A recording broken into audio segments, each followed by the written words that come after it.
A la Fundació La Caixa creiem que el món de demà depèn de l'educació d'avui. Pensament crític, creativitat, col·laboració i comunicació. Aquests 4 conceptes promouen habilitats que qualsevol infant necessita per desenvolupar el seu potencial. Només és progrés si progressem tots. Fundació La Caixa.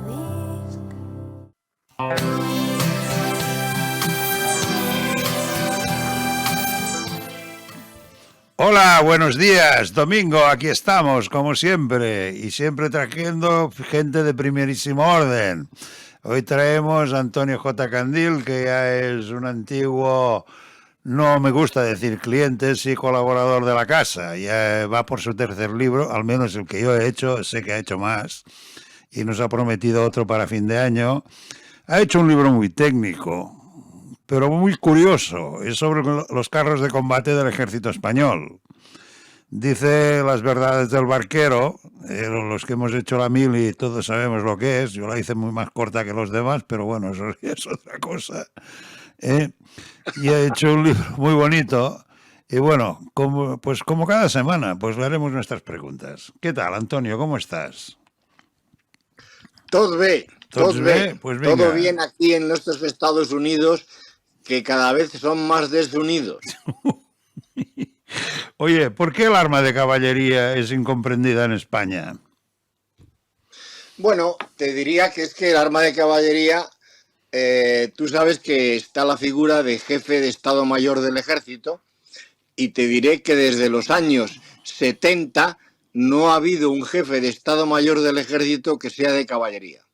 Para empezar, el último jefe de Estado Mayor del Ejército que era perteneciente al arma de caballería fue el teniente general Cuadra Medina, hermano de uno que estuvo en la División Azul o en la Escuadrilla Azul, porque era de aviación, y eso fue en el año 70 y pocos, no me acuerdo ahora exactamente, 72, por ahí, 74.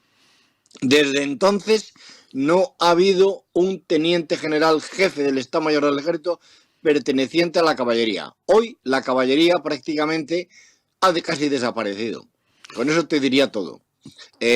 Salen 8 cadetes al año pertenecientes al arma de caballería, que salen con la graduación de teniente, y ya no hay ni brigadas, ni regimientos, ni nada. Todo ha sido englobado dentro de la infantería realmente. Tú has sido director del programa Leopard y teórico del arte de la guerra, ¿no? Bueno, eso lo puede... Director del programa Leopard, sí. Teórico del arte de la guerra, lo dices tú, que eres muy amable conmigo. El ejército que surgió después de la guerra civil no entendió el valor del carro de combate como sistema de armas y como consecuencia nunca se creó un arma corazada. Esto es grave, ¿eh? Eso es así. Pero claro, tiene una explicación, ¿sabes? Que es que, fíjate qué curioso. La guerra civil, sin entrar en temas políticos, que no hay que entrar, la gana el ejército que tiene peores carros de combate. Y no la gana porque tenga carros de combate. Sin embargo, la pierde el ejército que tiene el mejor carro de combate que había en ese momento, te diría que casi en el mundo, que era el carro soviético T-26, porque los carros que tenía Franco no valían nada. Los carros que mandó Alemania e Italia, eran los únicos carros de combate que tuvieron el bando nacional, eran muy malos carros, eran carros que no tenían ni cañón, solo llevaban ametralladoras. Entonces, claro, la guerra acaba y nadie piensa que se ha ganado ni perdido por culpa de los carros de combate. Entonces, el carro de combate en el Ejército Nacional, que es el que sigue después de la guerra, pues no es valorado para nada. El carro de combate, como yo he oído, no es más que un ataúd con orugas. Si lo atacan, no hay por dónde salir, ¿no? Bueno, eso es muy relativo. Eso es muy, muy relativo. Si lo dices así y el carro de combate está inmovilizado, no se puede mover y demás, pues sí, pero precisamente el carro de combate tiene la posibilidad de tener movimiento, y mientras que el soldadito de infantería que va por el campo no tiene ninguna protección, nada más que hoy los chalecos antibalas que entonces no existían, el carro de combate lleva casi 1 metro de acero de protección de blindaje, ¿eh? No es muy fácil destruirlo, aunque en Ucrania hayan destruido muchos los ucranianos. Bueno, pero es que Pero eso es otro tema. es otro tema. Además, los rusos son malos a parir, me parece. Pues pienso que sí, pienso que tienes razón. La incompetencia en el ejército español ya viene de lejos, ¿no? También. Pues, ¿qué quieres que te diga? Yo he sido militar y tengo que decirte que sí. Es que a veces me pregunto si de verdad no habríamos hecho mejor en disolver los ejércitos.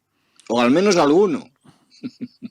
España ha sido una prueba palpable y continua de negligencia y trato despectivo hacia los medios mecanizados por parte del ejército, cuando no de una incompetencia contumaz. Esto lo dices tú, ¿eh? No me lo invento.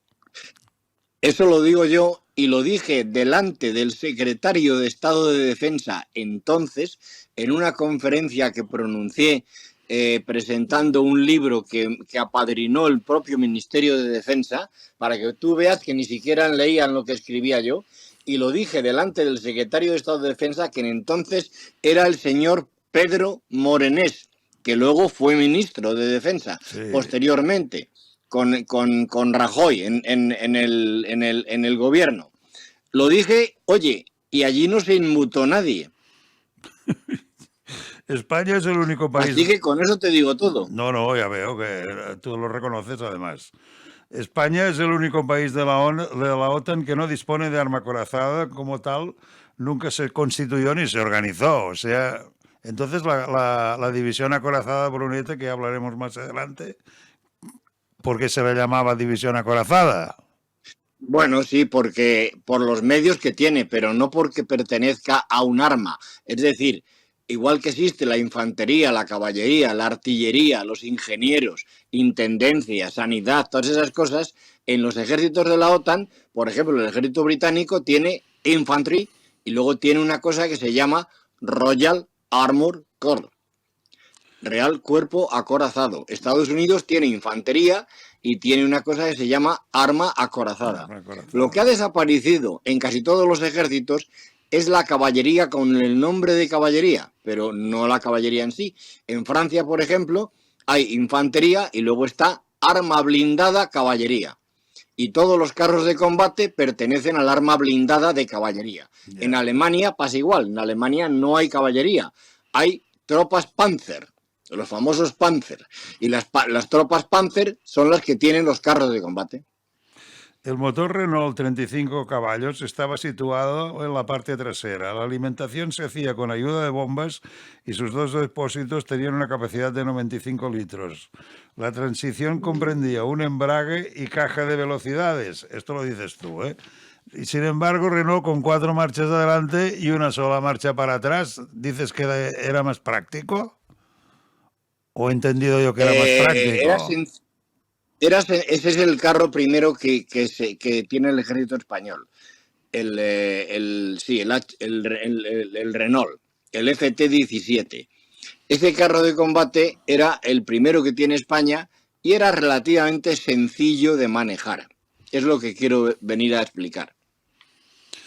En 1920 todavía se consideraba la carga con sable como el principal medio de acción. Pero esta gente, ¿cómo podía pensar así, tú?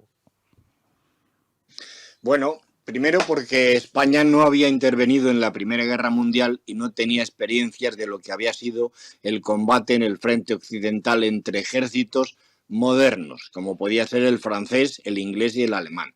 España no se había enfrentado a nada más que a unas tribus de moros en chilabas y en zapatillas en el norte de Marruecos. Eso es lo que ocurría. Y entonces, pero claro, dices en 1920, yo te voy a decir, para desmayo de los oyentes, que yo, siendo cadete en la Academia General Militar en Zaragoza en 1968, he practicado, por orden de los superiores, hemos practicado en el campo cargas de caballería a caballo con sable.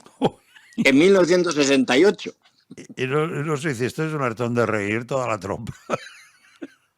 Sí, no, hombre, la verdad es que, claro, de cadete teníamos 17, 18, 19 años y era como jugar. Erais críos. Era como jugar. Claro, salíamos al campo a caballo, caballos de verdad y sables de verdad, y cabalgábamos y galopábamos por toda la llanura de los campos de San Gregorio en Zaragoza, pues ya te puedes imaginar. O sea, nos divertíamos como chinos. y luego a bailar a la cancela, ¿no? Claro. La maniobra está ligada estrechamente a la caballería, que la hace posible. Prescindir de la caballería como hacía la Segunda República y no adaptarla a los nuevos tiempos iba a significar la renuncia a la maniobra. En todo caso, limitaría las pequeñas unidades para el ejército español. ¿Esto es así o no? Eso es totalmente así. Primero, pues muy sencillo. Nada más por una cosa muy sencilla que el lector comprende enseguida. El soldado, la infantería va a pie. La velocidad que puede alcanzar un señor andando a pie, aunque corra mucho, se cansa. Es la que es. El caballo tiene mucha más resistencia y va mucho más deprisa.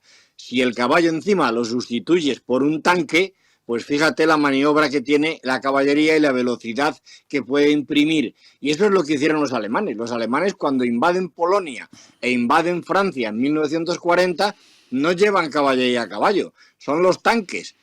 Y a toda velocidad que envuelven al enemigo y no se dan ni cuenta. Los franceses quedan totalmente sorprendidos por la utilización de algo que ellos no habían todavía considerado verdaderamente. Caos, desorganización e ignorancia. Las tres cosas han sido siempre muy españolas, sobre todo la capacidad de chapuza, ¿no?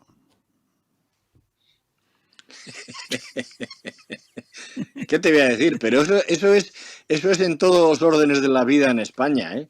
Román, ¿verdad? Eso ya lo sé, ya se ven las cortes. Los carros no son nada a menos de que se muevan sin parar, porque si son estáticos, un equipo de hombres decididos puede destruirlos cuando quiera. Claro, eso es lo que tú me has dicho al principio, que tú ves un carro como un ataúd. Y yo te decía, sí, claro, porque el ataúd está parado. Pero si el ataúd se va moviendo, no lo coges, naturalmente.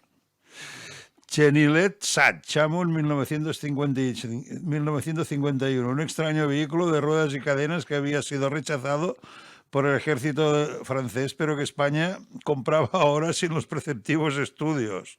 Algo amañado para alguien que hacía el egipcio aquí, ¿no? Como mínimo. Eso es lo que yo llego a las conclusiones, porque entrando en el tema, los carros de combate se compran en España en 1920, en el 22 es cuando se reciben, no porque España sienta necesidad de tener esos vehículos, porque no estaba en guerra, quitando las escaramuzas de Marruecos, quitando Marruecos, no había guerra. Y España no tenía una necesidad de esos vehículos, que los había tenido Francia e Inglaterra por otro motivo. Entonces, claro, se compran unos carros, pero sin saber muy bien lo que se compran. Se compran por curiosidad. Y dentro de esa curiosidad traen ese trasto, lo llamo trasto, que tú me acabas de mencionar, que no sirve para nada y que en Francia se ha rechazado. ¿Quién lo compró y por qué? No lo sabemos.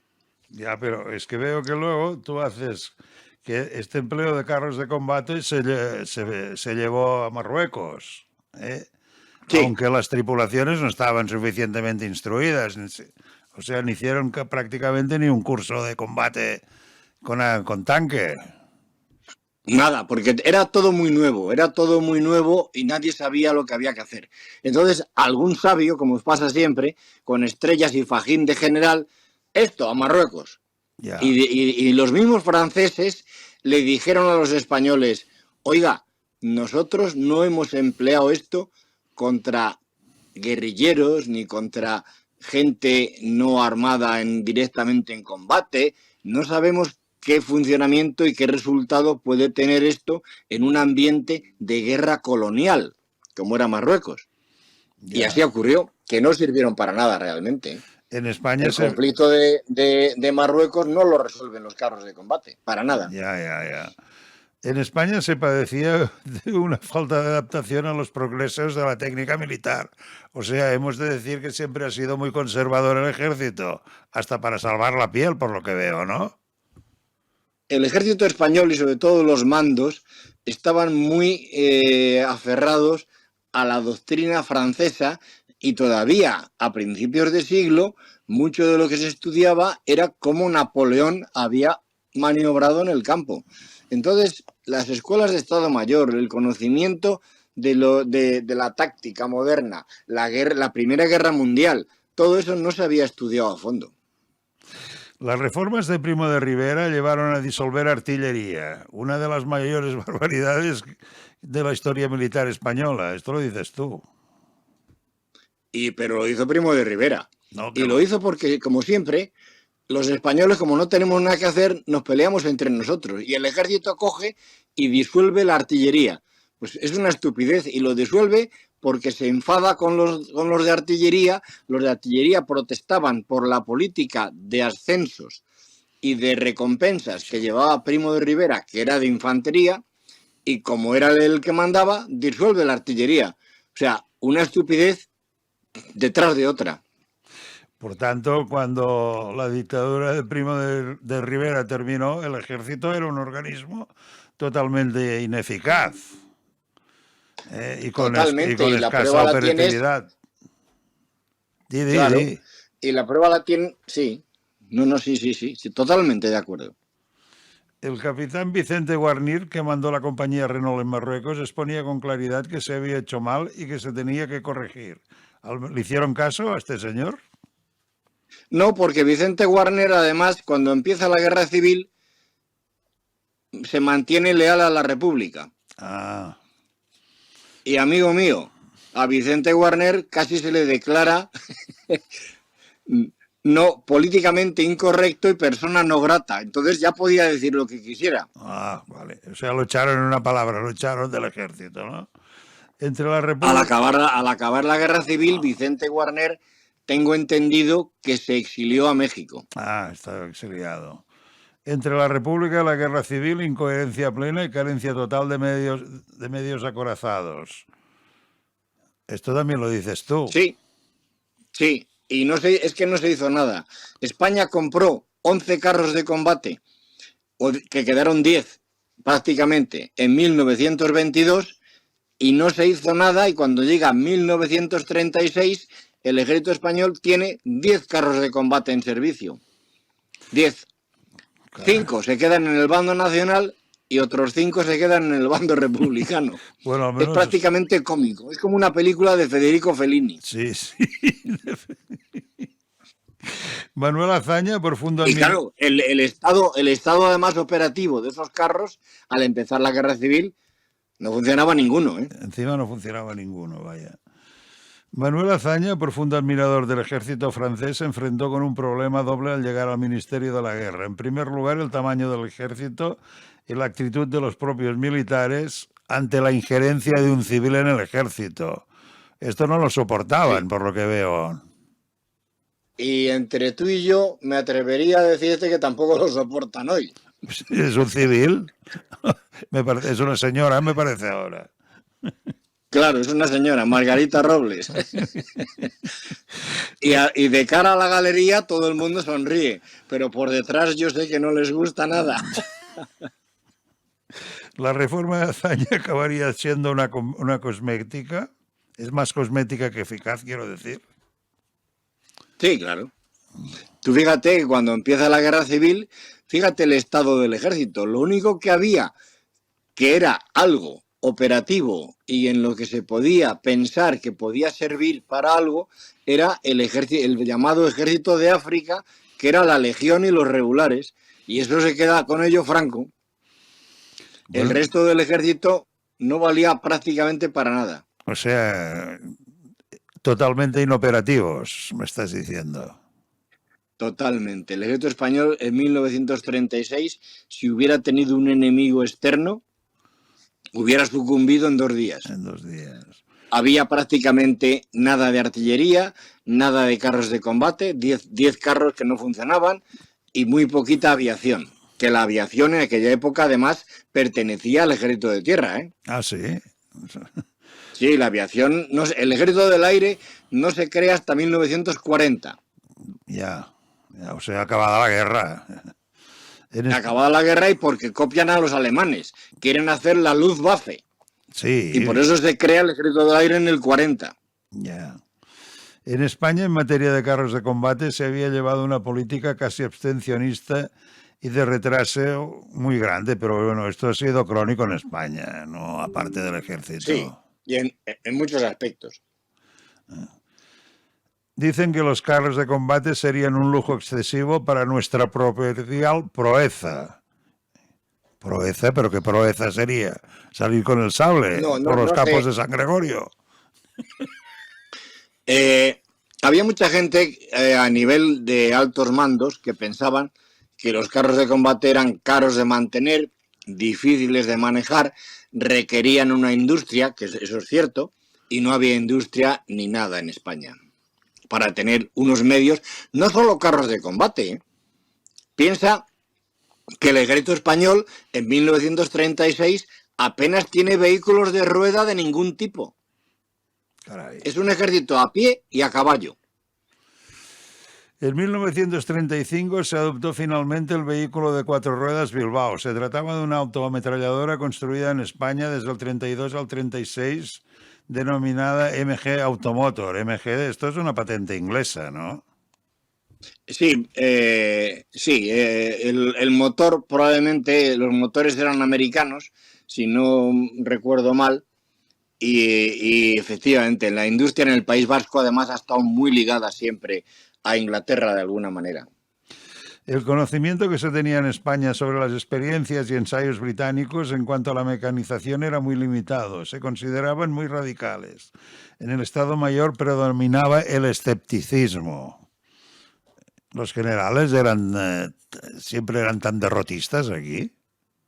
No, no es que fueran derrotistas, veían, tampoco sabían mucho, ¿eh? Primero porque, como has dicho tú muy bien, si en los años 80 apenas se hablaba idiomas en España, en el ejército, pues tú fíjate en 1930, no entendía inglés nadie. Y todo lo que ocurría en Inglaterra, que se estaba avanzando mucho, ya Inglaterra había creado un arma acorazada, el Real Cuerpo de Tanques, en Rusia igual, los alemanes estaban avanzando a toda velocidad, en Francia se habían hecho cosas, España miraba todo eso y muchas veces ni se enteraba. Yo he buscado en archivos y no he visto ni una sola referencia de la documentación enviada por los agregados militares en el año 34-35 de las grandes maniobras que el ejército británico hace en la llanura de Salisbury, al sur de Londres, que es donde está unos campos de maniobras tremendos del ejército inglés, y ni siquiera hay un comentario a esas maniobras ni nada que se les parezca, y esas son unas maniobras que fueron esenciales para definir cómo se iban a utilizar los carros de combate en el futuro. La guerra civil se empieza sin carros de combate y cuando se acaba los carros no habrán resultado decisivos para ninguno de los dos contendientes. Esto es abundando en lo que decías antes, que habían 10, 5 a cada lado, ¿no? Bueno, cuando acaba la guerra ya hay más, porque son los carros, esos 10 carros que había al comenzar, resultaron destruidos en el primer mes. A continuación, el primero que manda carros de combate a España es Italia. El Fiat. Pero son unos carritos pequeños que los mismos italianos llamaban latas de sardinas. Y eran unos carros que llevaban 2 ametralladoras en la proa. Para apuntar las ametralladoras había que mover el carro entero, porque no era una torre, eran fijas. Eran fijas. Y luego los alemanes mandan un carro también muy parecido, pero que ya tiene una torre, pero igual, con ametralladoras. Los últimos que mandan carros de combate son los rusos, los soviéticos. Y es el carro T-26, que es un carro de combate con toda la barba y con cañón, y con una torre, ¿eh? Mola, el general más inteligente y brillante entre los sublevados, aunque debido a los destinos tenidos en la última época monárquica, algo ajenos a la milicia, no gozaba de gran predicamento entre los oficiales ni era tampoco muy conocido. Franco era lo contrario a la espada más joven de Europa, ¿no? O sea, Mola ya era viejo. Efectivamente. Di, te escucho. Eso es lo que se decía. Pero Mola era la cabeza y Mola fue el cerebro de la sublevación militar en 1936. Franco no. Fue Mola. ¿Qué edad tenía entonces? Franco. Mola tendría 40 y pico años. Creía que era mayor. No era mayor. Era mayor que Franco y más antiguo que Franco militarmente hablando y tenía... Mola era un intelectual. Mola había escrito libros, pensaba, había dirigido los servicios de, vamos a decir, secretos o de información de la monarquía, había sido director general de seguridad con la monarquía. Mola tenía una vida mucho más amplia. Franco, pues valga la palabra, era un pueblerino. Fue peligroso este pueblerino, ¿eh? Muy peligroso. Mira, mi padre fue profesor en la Academia de Infantería en Toledo, antes de retirarse voluntariamente del ejército. Y me contó que él buscó los antecedentes académicos en la Academia de Infantería de Franco, es decir, las notas, calificaciones, y Franco era el último de la clase, ¿eh? Era el más tonto. Pues mira, Dilo como quieras. No, sí, se quedó 40 años, tú. Los primeros en enviar carros... Los gallegos romanos son así. Como nos oigan. Los primeros en enviar carros de combate a España fueron los italianos y no se sabe quién tomó la decisión en Roma. Ni por qué una sección de 5 carros Fiat. ¿Quién fue? Sería el Duce, ¿no? Porque era de la misma parte. El duce o su yerno, el conde Ciano. Sí, pero ¿sabes qué pasa? Que es que cuando España pide ayuda militar tanto a Alemania como a Italia, la España nacional y la España republicana igual, cuando se dirigen a los gobiernos respectivos, que a la República solo le queda la Unión Soviética, nunca piden tanques, ellos piden ayuda militar en general. Y es Italia y es Alemania la que decide que una guerra moderna y en un combate van a necesitar tanques. Pero el ejército español los recibe como el que dice, bueno, ¿y qué hago con esto? Sí. No le dejaron hacer mucho, porque los italianos siempre tuvieron bajo su control el empleo de los carros de combate. Y los alemanes igual. Y los rusos también.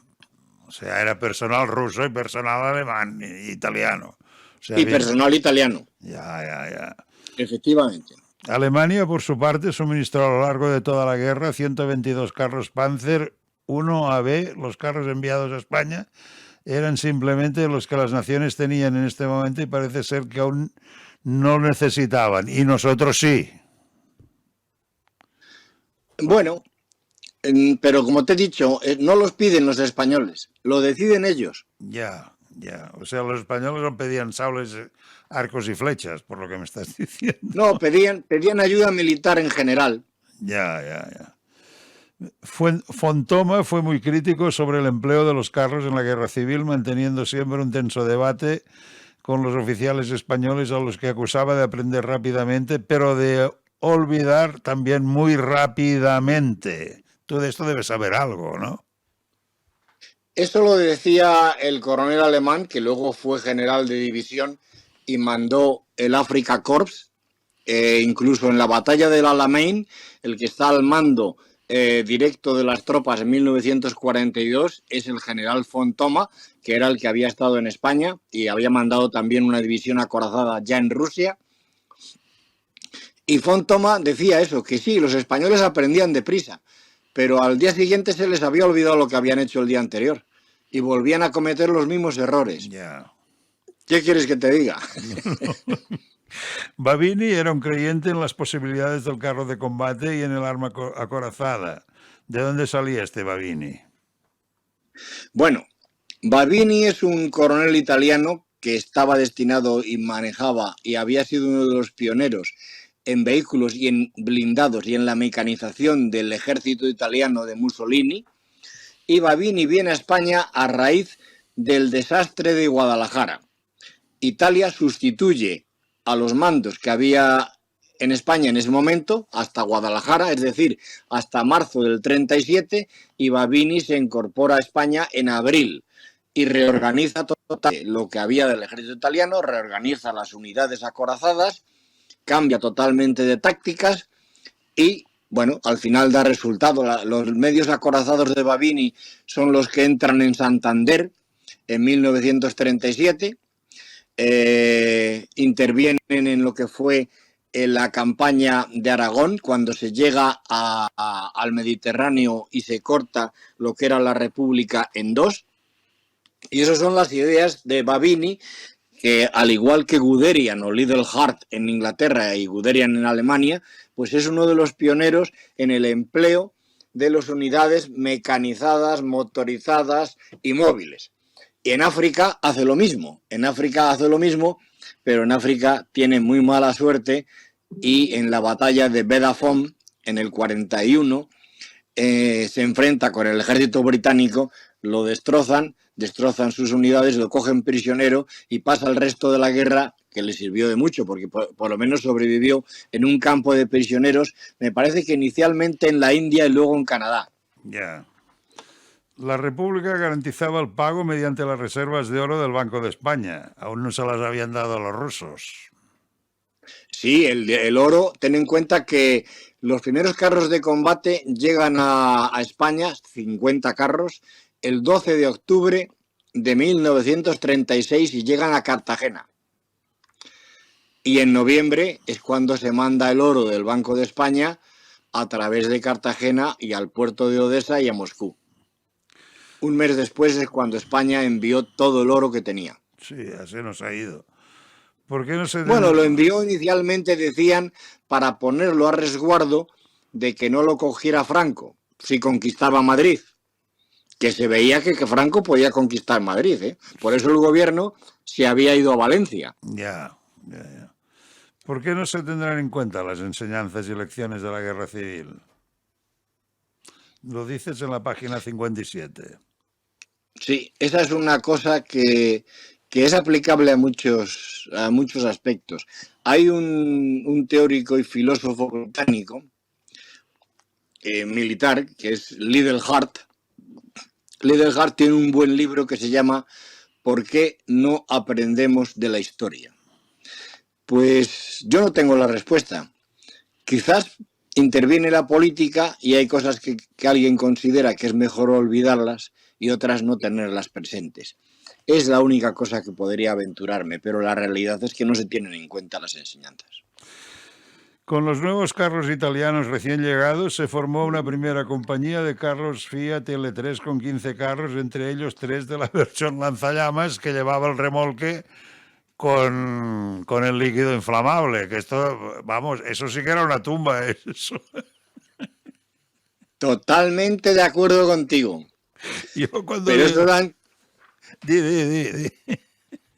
No, eso eran cosas que hacían los italianos. Los italianos son muy buenos como ingenieros y no encontraron otra forma de hacer eso que de esa manera. Claro, eso funcionaba si el enemigo era débil y no te disparaba, pero si el enemigo te alcanzaba y le daba al depósito, pues ya te puedes imaginar lo que ocurría. Oye, allí se quedaban todos asados, tú.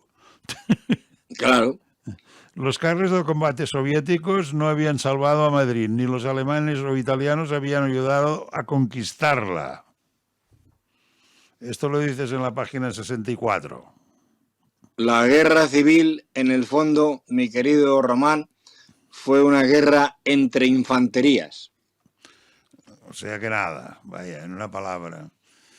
A finales de noviembre del 36, 36 carros Panzer y de un total de 48 empleados estaban fuera de combate y necesitaban severas reparaciones. Pues, aunque fuera con espadas y flechas, aquí hablan de 36 carros que no quedaba prácticamente rastro. Claro, porque los carros alemanes y los italianos eran carros muy ligeros que tenían muy poco blindaje y cualquier arma pesada, y especialmente el cañón de los carros soviéticos, los desintegraba en el acto, ¿eh? El carro Panzer I, no obstante, demostró ser eficaz y con el apoyo de infantería, solo hasta que aparecieron los T-26, que luego se ve que mejoraron, ¿no?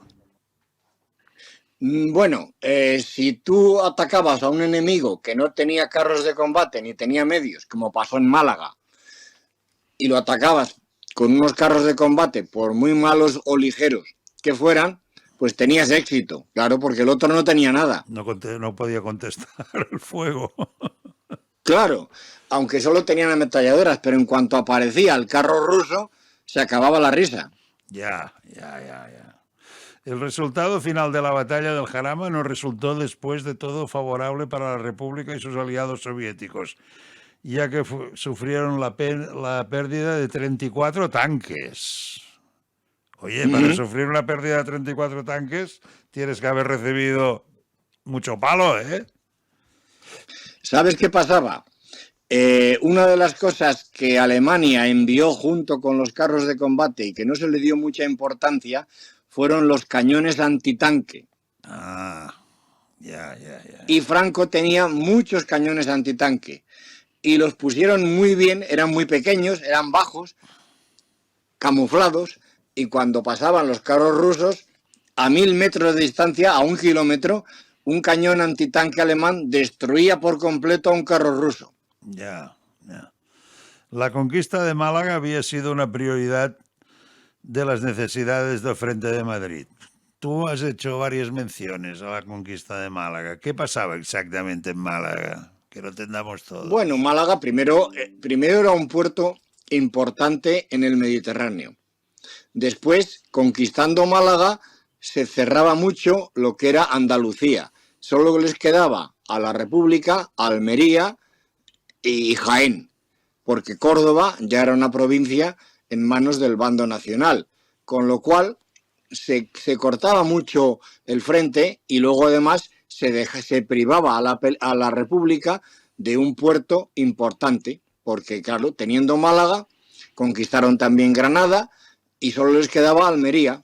Y los puertos que podía utilizar la Marina Republicana se redujeron considerablemente. La idea de atacar Madrid desde Zaragoza y conquistar la capital era algo que el general Mola había planteado en algún momento, pero nunca se había podido llevar a cabo por falta de medios. ¿Tan pobres estaban? Sí, el ejército del norte, que como te he dicho, es parte del ejército español que hay y que existe cuando se hace la sublevación, y lo que queda, las unidades que había en Pamplona y en Zaragoza entonces eran mínimas. La Academia General Militar se había cerrado ya en el año 31, no había nada, había unidades sueltas, 5 carros de combate, como te digo, que no funcionaban apenas, y Mola tenía muy pocas fuerzas. Hasta que no llega Franco a Madrid, realmente Mola no tenía muchas fuerzas, se mantenía a la defensiva. Incluso recordaréis que Zaragoza es atacada por las columnas anarquistas de Durruti, etcétera, que salen de Barcelona, con idea de conquistar Zaragoza y Teruel y toda esa zona.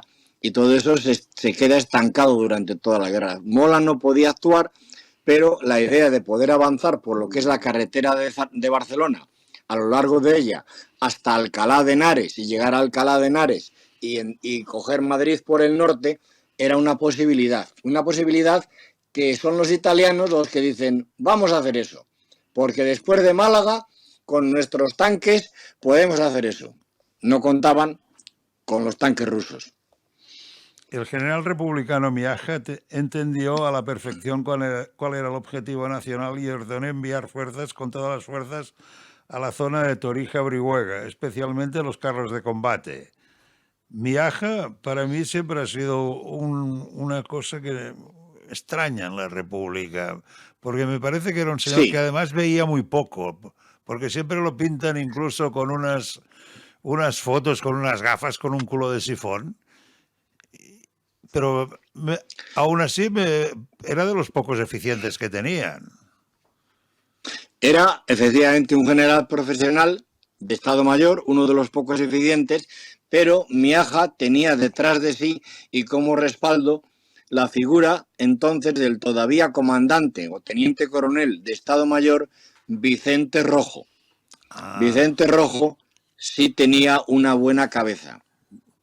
Ya, pero yo siempre, a pesar de que sea republicano, no sé, me ha parecido un señor... No, es que no lo sé. No sé si muy capacitado o poco capacitado. Es que no tiene término medio. Por eso es una figura que me ha llamado siempre la atención.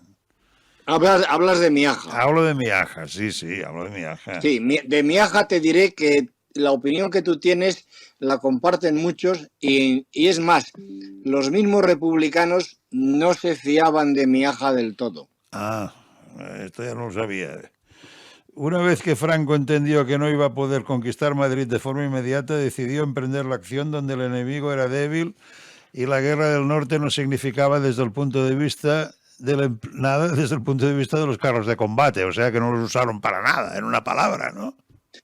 Muy, muy poco, primero porque el enemigo, por así decir, en el norte, el ejército republicano y el ejército vasco no tenían carros de combate. Para empezar, tenían algunos, 3 o 4 o 5, 10, mínimo.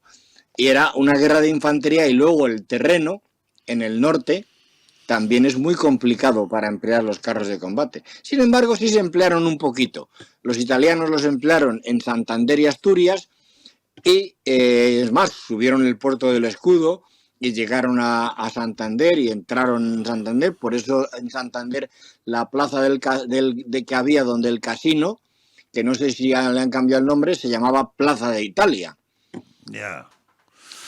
La batalla de Brunete está considerada como uno de los enfrentamientos más brutales de la guerra civil, conocida como la batalla de la Sed. ¿Por qué? ¿No había agua o qué pasaba? No había agua, era el mes de julio. Te puedes imaginar el calor que hace en julio en esas llanuras castellanas tremendas, áridas. Creo que era horroroso. O sea, la tropa no podía beber. Apenas tenían agua. Jolín. Porque primero no pensaban que la batalla se iba a desarrollar del modo en que se desarrolló. Vicente Rojo, que es el que concibe realmente la batalla, aunque alguien dice que fueron los soviéticos, pensaba que en una semana habrían avanzado y cubierto los objetivos. Y se encontraron totalmente empantanados en el terreno, sin poder avanzar, casi rodeados por un sitio y por otro, y se perdió la batalla de una manera casi inexplicable militarmente por parte de la República. Los nacionales se mantuvieron a la defensiva y como tenían muchos cañones antitanque, prácticamente inmovilizaron a los carros de combate rusos. Ahí además la aviación nacional, con la ayuda de los alemanes, la Legión Cóndor famosa, intervino masivamente y prácticamente dominaban el aire, y claro, al dominar el aire dominas la tierra también, con lo cual el ejército republicano fue un desastre aquello. Brunete atrajo más atención por parte de los analistas militares occidentales que otros enfrentamientos en que se utilizaron los carros en España. La batalla no la decidieron los carros, sino la defensa contra carro, como acabas de decir tú. Exacto. El Ejército Popular tuvo ocasión de hacer examen de conciencia sobre su forma de emplear los carros en aquel verano. Hombre, sí, si no le sirvieron para nada. No, pero tenía que hacer examen de conciencia en el sentido de que lo que no podía era avanzar contra una posición en la que sabía que había una defensa contra carro fuerte. Tenían que maniobrar, querido Román, que es lo que digo yo, la maniobra de la caballería, pero se había perdido. Ya. Franco no perdió el tiempo tras las batallas de Aragón y decidió pasar a la ofensiva. La contribución italiana fue muy relevante, aunque sé de gente que dice que no había visto nunca un italiano en la guerra. Bueno, depende de los sectores del frente, claro. Ya. La guerra militar la ganó indudablemente el general Franco, pero no hubo vencedores. Todo el pueblo resultó vencido. Esto es tuyo. Eso es mío, porque opino que la guerra civil, Román, fue una de las grandes desgracias de nuestra nación. Es que parece más una oración esto. Por esto te la remarco. Justo nada más acabada la guerra civil, la caballería se reorganizó en dos grandes bloques. ¿Cuáles fueron? Hicieron unidades pesadas, por así decir, pero siempre a caballo, ¿eh? No hubo otra cosa. Y unidades más ligeras que contaban con menos medios, incluso de apoyo, etcétera, pero siempre a caballo de momento. De momento la caballería, es que en toda la guerra civil, Román, no hay ni un solo oficial de caballería del ejército nacional o republicano. Bueno, los republicanos sí, pero en el nacional no hubo ni un solo oficial de caballería destinado en unidades con carros de combate. No, ni uno. Ni uno. La firma de los pactos del 53 con Estados Unidos se interpretó por parte española como el impulso exterior que haría posible la aplazada y urgente modernización militar. Pero bueno, estos tíos te dieron los tanques, pero de una forma muy rara, los americanos. ¿Sí o no? No, los tanques americanos eran muy buenos en aquella época, eran muy buenos, eran lo mejor que había en Occidente, y ten en cuenta que en el año 53 España se ha quedado otra vez prácticamente sin carros, porque los carros de combate que había en el ejército eran lo que había sobrevivido a la guerra civil. Y ironías de la historia, mi querido Román, el carro que más tenía, o sea, el número de carros que tenía Franco, la mayor cantidad de ellos eran precisamente soviéticos, capturados al ejército republicano, que los habían seguido manteniendo en servicio. Pero claro, tú fíjate qué es lo que funcionaría de esos carros que sobrevivieron en la guerra civil en el año 53. Era como ir a un museo. Yo he hablado con oficiales americanos y me dijeron que cuando llegaron a España pensaban que estaban en otro planeta, porque claro, ver aviones Junker alemanes, ver carros rusos T-26, aquello parecía otro planeta. Había de todo aquí. El material pesado resultaba deficiente y anticuado. Los acontecimientos de Corea de 1950 hicieron que las sesiones diplomáticas impuestas al régimen de Franco fueran atenuándose, y después de aceptar la instalación de las bases militares. Hombre, le fue como anillo al dedo esto al general Franco. Totalmente de acuerdo contigo. ¿Qué es la organización pentónica? Bueno, en Estados Unidos, cuando Estados Unidos empieza a ayudar a España, lo que quiere también es que el ejército español esté modernizado más o menos según las líneas de la modernización y del nuevo ejército americano dispuesto a combatir a la Unión Soviética con empleo de armas nucleares. Fíjate lo que te digo. Y entonces convencen a los estados mayores españoles de que tienen que tener un ejército que pueda ser capaz de intervenir en Europa, porque es lo que piensan. Dicen, España tiene ejército, lo podemos utilizar en Europa, pero tiene que estar preparado, modernizado y con ambiente de empleo de armas nucleares. Tú fíjate, incluso, lo digo por ahí en alguna nota al pie, la artillería española de esa época recibe obuses autopropulsados de 203 milímetros capaces de disparar un proyectil nuclear. No se le da al ejército español un proyectil nuclear nunca, pero le han dado unos cañones que, si llega el caso, pueden disparar un proyectil nuclear que alcanza 30 kilómetros. Caray. Lo más grave... Pero nunca tuvo el ejército español los proyectiles, ¿eh? Ya. Lo más grave del tratado fue la afirmación de que Estados Unidos no permitía usar material nada más que en conflictos que le afectasen y no en defensa de los españoles. También un poco tonto, ¿no?, firmar esto. Bueno, eso es así, pero realmente hay mucha leyenda que se utilizó porque Franco, como gallego, tampoco quería que la población española pensara que le debíamos todo a Estados Unidos. Y entonces eso no es exactamente verdad. Una vez que Estados Unidos nos da el material, realmente el ejército español puede utilizarlo donde quiera. Otra cosa es que cuando pasa lo de Ifni en 1957 y en Marruecos, el ejército español no sabe todavía manejar bien esas armas modernas que le ha dado Estados Unidos, y entonces no se atreven a emplearlas. Ya. En la década de 1970, a pesar de la relación de Estados Unidos, se empieza a flirtear con Francia y llegan los carros AMX-30 de la industria militar francesa, que había alcanzado una cierta posición, más que la americana casi bien, ¿no? No, nunca llegaron a los mismos niveles ni de lejos, Román, no os creáis esas cosas. Francia siempre ha estado detrás y muy por detrás de Estados Unidos, muy por detrás. Lo que ocurre es que eso no es solamente porque España flirtea con Francia, sino porque Francia influye en España. Francia le dice a España, o me compras material de guerra o no te ayudo con la ETA. Bueno, pero es que ellos lograron, tal como tú dices, que en París tuvieran una visión romántica de su comportamiento por lo del maquis, lo del antiguo maquis, que en realidad no eran más que asesinos. Totalmente de acuerdo, yo pero lo veo Francia, así. sí, Francia influye mucho en España, la presiona mucho con aspectos económicos y sobre todo con el problema político del terrorismo vasco y de ETA.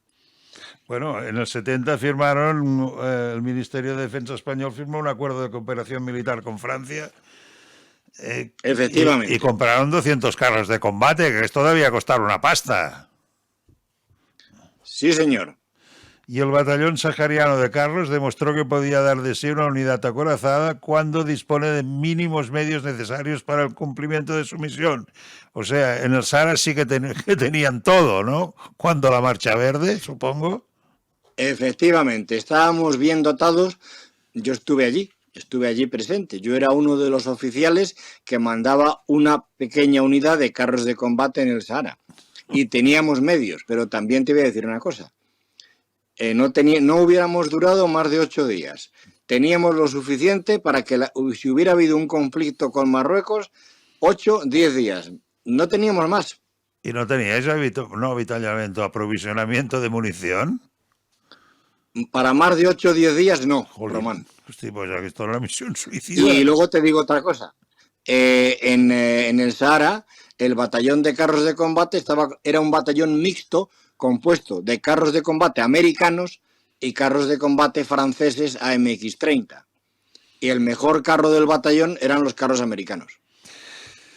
En 1970, la empresa americana Chrysler, con sede en España, decidió presentar un proyecto de modernización de los carros de combate. Hicieron algo, ¿no? Chrysler hizo algo en mucho. Hicieron mucho. Eso ocurre porque, como te estaba tratando de explicar, los carros de combate MX-30 tenían muchos fallos, muchos defectos y prácticamente eran la desconfianza absoluta de los que teníamos que manejarlos. Y entonces, con los carros de combate que había enviado Estados Unidos en el año 53, que fueron casi 800 carros de combate en total, aproximadamente, Chrysler presenta un programa al Estado Mayor del Ejército para modernizarlos. Se hace esa modernización y resultan unos carros mucho mejores que los MX-30.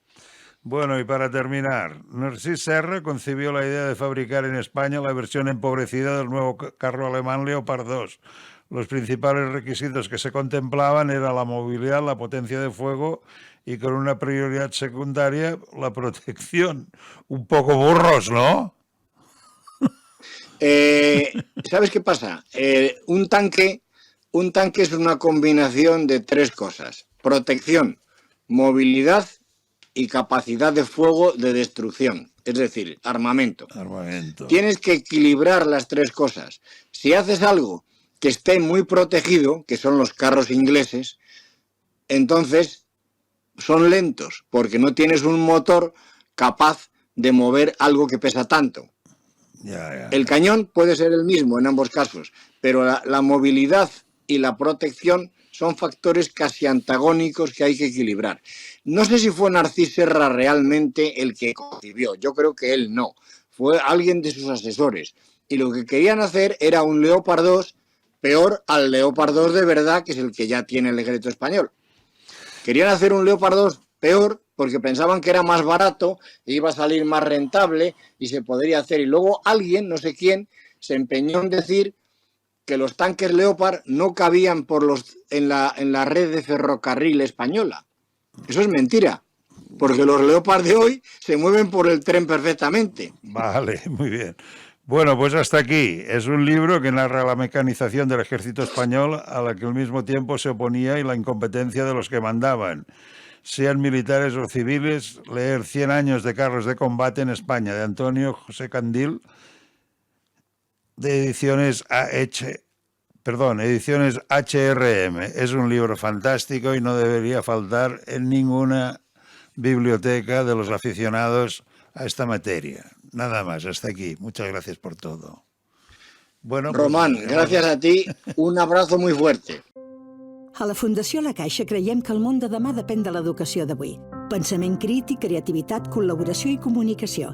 Aquests 4 conceptes promouen habilitats que qualsevol infant necessita per desenvolupar el seu potencial. Només és progrés si progressem tots. Fundació La Caixa.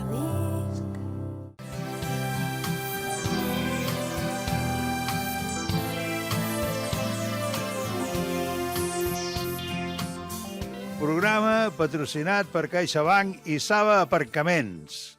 Generosament.